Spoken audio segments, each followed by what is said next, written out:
প্রিয় বন্ধুরা, এই ভিডিওতে আলোচনা করব বর্তমানে ফুড ডেলিভারির কি পরিস্থিতি বা এই 2026 সালে ফুড ডেলিভারিতে আসা কি ঠিক হবে কিনা।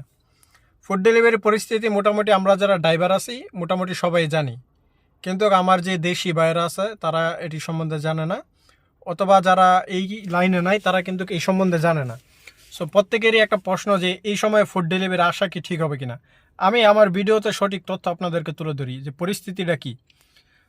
এই সময়ে যারা ফুড ডেলিভারিতে আসবে তারা হচ্ছে মানে একেবারে জীবনের সব থেকে বড় একটা বোকামি সিদ্ধান্ত নিবে। কারণ ফুড ডেলিভারি কোম্পানির অবস্থা একেবারেই নাজেহাল, মানুষ আসতেছে আইসা অবৈধ হয়ে যাইতেছে। ফুড ডেলিভারির 10টা কোম্পানি থেকে শোনেন, আমি একটা ইনফরমেশন দিব, আমার ইনফরমেশনে যাতে কেউ যাতে ক্ষতিগ্রস্ত না হয়। আপনারা এখন যদি আমি বলি যে ফুড ডেলিভারি কোম্পানিতে লক্ষ লক্ষ টাকা ইনকাম, এই ভিডিওটা মানুষ দেখবে, এই ধরনের ভিডিও পছন্দ করে, কিন্তু সত্য কথা কেউই পছন্দ করে না। যে দিন মানুষ সত্য কথা বলবে ওই দিন মানুষের মার্কেট নষ্ট হয়ে যায়। কিন্তু আমার এই ভিডিও মানুষ দেখুক বা ইনকাম হোক সেই চিন্তাভাবনা আমার নাই। চিন্তাভাবনাটা হচ্ছে যে আমার যে সঠিক তথ্যটা যাতে একজনের কাছে যাতে পৌঁছায়। বর্তমানে ফুড ডেলিভারির কোম্পানির পরিস্থিতিটা এরকম নাজেহাল, ধরেন দেশের থেকে 10টা লোক নিয়ে আসলো, 10টার থেকে 8টাই অবৈধ হয়ে যেতেছে বা 60টা লোক অবৈধ হয়ে যাইতেছে, কারণ কোম্পানির থেকে বেতন পাইতেছে না, নানান নানান অভিযোগে, মানে অযথা নানান অভিযোগে টাকা কেটে নেয়। এটা হচ্ছে সবথেকে বড় অসুবিধা। তারপরে হচ্ছে আপনাকে এত পরিমাণ দৌড়াইবে, আগে যেই অর্ডারটা আপনি 20 রিয়াল পাইতেন সেই অর্ডারটা আপনাকে দিবে 10 রিয়াল, মানে অর্ধেক কম। যে আপনার তেলের টাকা আছে এখানে, তারপরে আপনার একটা কস্ট আছে, আপনার পরিশ্রমের টাকা আছে, আপনার সকল খরচ কিন্তু আপনার নিজের, বাসা দিবে কোম্পানি, ইন্টারনেট খরচটা পর্যন্ত আপনার নিজের। সো ফুড ডেলিভারি কোম্পানির অবস্থা একেবারেই নাজেহাল, কোনো কোম্পানিতেই ভালো নাই। কিন্তু ভালো আছে বলতে গেলে ধরেন যারা পূর্বে যারা কোম্পানিতে কাফল হয়েছে বা পুরাতন লোকেরা যে ফেসিলিটি দেখে হয়েছে, তারা যখন ধরেন একটা লোক চলে গেল, ওই লোকের অধীনে আরেকটা লোক যখন আনবে সেটা হচ্ছে ঠিক আছে। আর ফুড ডেলিভারি অরিজিনাল কোনো ফুড ডেলিভারি কোম্পানি নেই। মানুষের বোকার মতো আমাকে প্রশ্ন করে, ভাই এটা এই কোম্পানিটা কীরকম, এটা কি অরিজিনাল কিনা সাপ্লাই। ফুড ডেলিভারি 100 থেকে 100টা সাপ্লাই, মানে 100 থেকে 100টা সাপ্লাই। ফুড ডেলিভারি কোনো অরিজিনাল সৌদি আরবের ভিতরে কোম্পানি নেই, সবগুলোই সাপ্লাই কোম্পানিকে কন্ট্যাক্ট দিয়ে দেয়।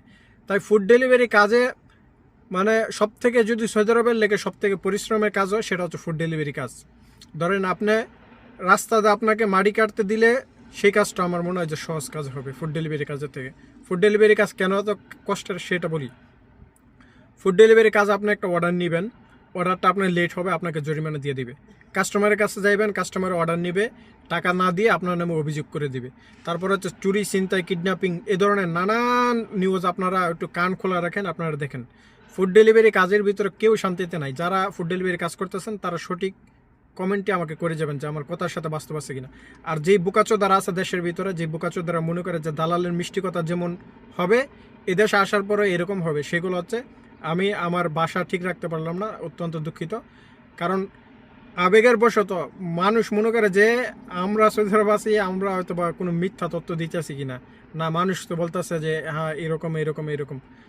আমি বললাম না, যে দিন যে কোনো এই যে আরেকটা বিষয় আমি আপনাদেরকে বলি, যে আপনারা ইউটিউবের ভিতরে ভিডিও দেখেন, এই ভিডিওগুলা তৈরি করে কিছু ফুড ডেলিভারির লোকেরা। কেন ভিডিওগুলো তৈরি করে সেই বিষয়ে আলোচনা করি।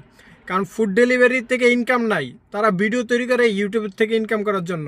সো তার কন্টেন্ট হয়ে এই ধরনের যে ভিডিও তৈরি করবো, আমি যেদিন বলবো ধরেন ফুড ডেলিভারিতে ইনকাম নাই বা খারাপ জিনিসটা দেখবো, আমার ভিডিওকে দেখবে না। এই ভিডিওটা দেখার পর অনেকেই আমাকে আনফলো করে দিবে বা দেখবে না। কিন্তু তার তো বিজনেস এটা, সে ভিডিও তৈরি করবে, আপনাদেরকে লোভ লালসা দেখাইবে, এই ধরনের কন্টেন্ট সে তৈরি করবে। এটা হচ্ছে মেইন টপিক। এই জিনিসগুলো আপনারা বুঝেন না। সো আমার উদ্দেশ্য হচ্ছে যে আমার কোনো দেশি ভাই আসার পরে রাস্তাতে বাইক অ্যাক্সিডেন্টে পইরা মইরা থাকুক বা নানান ধরনের অসুবিধা এই দেশের ভিতরে পোহাক, সেটা আমি চাই না। সৌদি আরবের ভিতরে আপনার আসেন, একটা কাজে হয়তো 2 টাকা কম হবে কিন্তু শান্তি আছে। কিন্তু এই ফুড ডেলিভারি কাজে টাকাও নাই, শান্তিও নাই, মানে টাকাও নাই, শান্তিও নাই। আপনি সর্বোচ্চ ফুড ডেলিভারি করে সারা মাস যদি পরিশ্রম করে আপনি দেশে আপনার এই ইন্টারনেট খরচ